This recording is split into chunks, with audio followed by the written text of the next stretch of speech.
আসসালামু আলাইকুম প্রিয় শিক্ষার্থীগণরা, আশা করি ভালো আছেন। আজকে আমরা ভার্ব ফনোমিনাল নিয়ে কথা বলবো।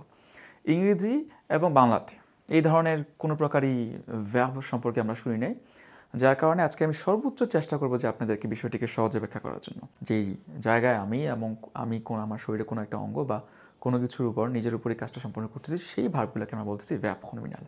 ভার্ব ফনোমিনালের একটা বিশেষ বৈশিষ্ট্য আছে যে এখানে মূল ভার্বের আগে আমাদের একটা সো যুক্ত হবে। তাহলে মনে করি যে আমাদের লাভে লাভে হলো কোনো কিছুকে ধোয়া, আর সো লাভে হলো আমার শরীরে কোনো অঙ্গকে ধোয়া। তাহলে লাভে এর আগে যে সো আছে, এই সোই প্রমাণ করে যে এটা আমাদের কি ভার্ব ফনোমিনাল। রেভেইয়ে অর্থ অনেকেই ভুল করি আমরা জাগা বুঝাই না, আসলে রেভেইয়ে জাগা না। রেভেইয়ে হলো কাউকে জাগানো। যেমন ধরুন আমি বৃষ্টিকে জাগাই, বা আমি করিমকে জাগাই, ফ্রান্সোয়াকে জাগাই।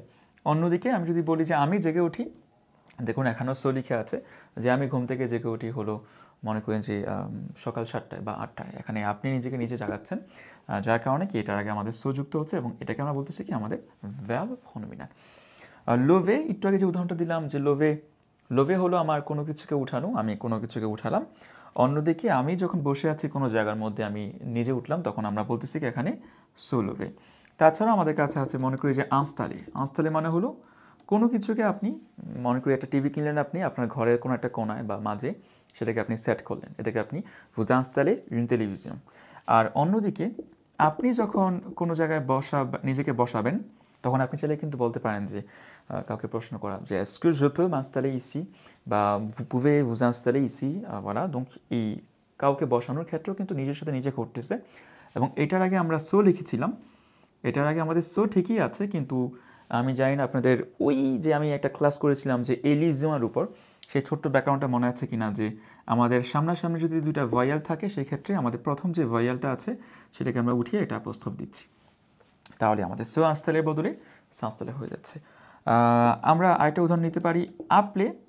আপলে অর্থ কাউকে ডাকা, যেমন জাপেল বৃষ্টি, জাপেল উমর, আবার কোনো ব্যক্তিকে ডাকা। বা মোপের আপেল তাওহিদ, আমার বাবা ডাকে তাওহিদকে, এরকম।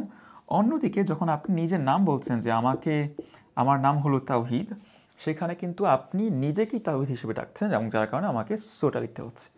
একই নিয়ম এলিজিয়ম, মুখোমুখি সংঘর্ষ, উঠে যাওয়ার পর টাপস্তব হচ্ছে। এখন তাহলে আপলে হলো কাউকে ডাকা, আর সাপলে হলো যখন আপনি নিজের কোনো নাম বলছেন যে আমার নাম হলো তাওহিদ, তখন এই ভার্বটা ব্যবহার করতে হয়। তাহলে প্রিয় শিক্ষার্থীগণরা, এই গেল কি আমাদের সাধারণ যে ভার্বগুলো আছে, আর সেই সাধারণ ভার্বগুলোর আগে যখন আমাদের সো যুক্ত হয়ে ভার্ব ফনোমিনাল হয়, সেটির রূপ। আমরা এখন যাচ্ছি হলো কনজুগেতে। কনজুগে মানে হলো এগুলাকে বর্তমান অতীত ভবিষ্যৎকালে পরিবর্তন করলে কি পরিবর্তনগুলো আসে, সেটা আমরা একটু লক্ষ্য করব। আমরা দুইটা উদাহরণ রাখতেছি, একটা হলো লাভে এবং সো লাভে। প্রথম উদাহরণের মধ্যে আমরা জানি সবাই বর্তমানকালে যদি কনজুগে করি, যেহেতু ফোমিয়ে গ্রুপের ভার্ব ওয়েক আছে, মানে হলো যে এগুলো আমাদের ফোমিয়ে গ্রুপের যে ভার্বগুলো আছে যেভাবে কনজুগে হয় সেভাবে আমরা কি পরিবর্তন হচ্ছে। nous l'avons, vous l'avez, আর পরিশেষে il lave। অন্যদিকে সো লাভে যেই ভার্বটা আছে আমাদের ভার্ব ফনোমিনাল, সেটার পরিবর্তন করার রূপটা একটু ভিন্ন। সেটা হলো কি, আমি দেখিয়ে দিচ্ছি। একইভাবে আমাদের পরিবর্তিত হচ্ছে, তবে আপনাকে আমার শরীরে কোনো একটা অঙ্গ ধুই, এখানে আমাকে নামে কোনো একটা বিষয় চলে আসতেছে, যেই কারণে আপনাকে je এবং লাভ এর মধ্যখানে me যুক্ত করতে হবে, চু এর জন্য te যুক্ত করতে হবে। এটা আপনাকে মুখস্থ করে নিতে হবে, অর্থাৎ সবার আগে মানিয়ে নিতে হবে যে হ্যাঁ, আমি ফরাসি ভাষায় যেই কাজগুলো আমাদের বিশেষ করে নিজের সাথে ঘটে, সেগুলোর ক্ষেত্রে আমি শুধুমাত্র je না, je এর সাথে মো লিখতে হবে, চু না, চু এর সাথে te লিখতে হবে, ইল না, ইলের সাথে কি সো লিখতে হবে। নু এর ক্ষেত্রে আমরা 2বার নু লিখব। আমি জানি আপনি ভাবছেন যে কিসের অদ্ভুত ভাষা, কিন্তু একটু যদি মানিয়ে নেন তাহলে ঠিক হয়ে যাবে। প্রাথমিক অবস্থায় অদ্ভুত লাগবে, তবে ধীরে ধীরে আপনার শিক্ষকের সাথে অনুসরণ করতে করতে, নিজে নিজে দৈনন্দিন জীবনে অনুসরণ করতে করতে বিষয়গুলো স্বাভাবিক ভাষায় পরিণত হবে। দেখো, তাহলে দেখুন যে je lave আমি ধুই, মনে করি যে je lave mes vêtements, je me lave আমি ধুই, একই কথা, কিন্তু মনে করি যে le visage আমার মুখ, তাহলে je me lave le visage আমি মুখ ধুই।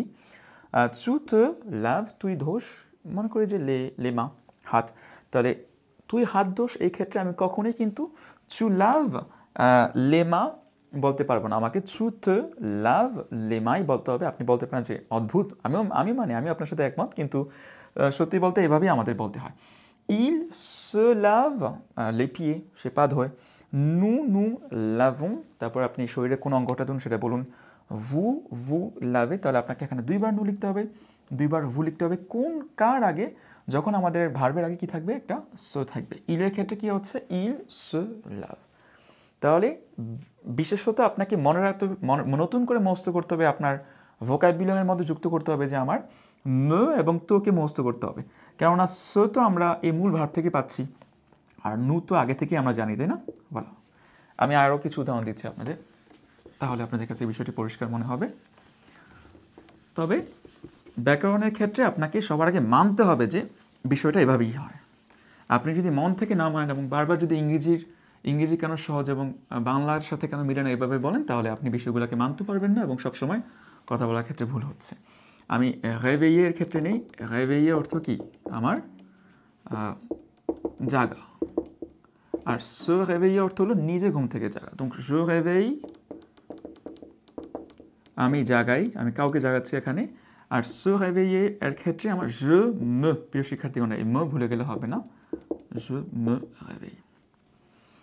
tu réveilles, আর tu te, il réveille, il se réveille। nous লিখতেছি।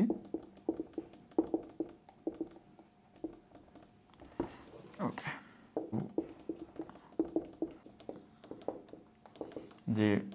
যেগুলোর আগে সো আছে, যে ভার্বগুলোর আগে, সেগুলোর আগে আমাদের me, te, se, nous, vous এবং কি সো লিখতে হয়। il se réveille। আশা করি ভিডিওটি আপনাদের ভালো লেগেছে। যদি কাজে এসে থাকে অবশ্যই আপনার আশেপাশের বন্ধুবান্ধব, পরিচিত মানুষের সাথে ভিডিওটি শেয়ার করতে ভুলবেন না। আর বর্ণমালাতে যদি আপনি একদম আ থেকে শুরু করে বেদ পর্যন্ত আমাদের সাথে থাকতে চান, ফোন নাম্বারে যোগাযোগ করুন, সরাসরি চলে আসুন। এত কিছু ভাবার প্রয়োজন নেই, আপনি নিশ্চিন্তে আমাদের উপর বিশ্বাস রেখে আমাদের সাথে একদম আ লেভেল থেকে শুরু করে বেদ পর্যন্ত ক্লাস করতে পারেন। সবাই ভালো থাকবেন, আল্লাহ হাফেজ।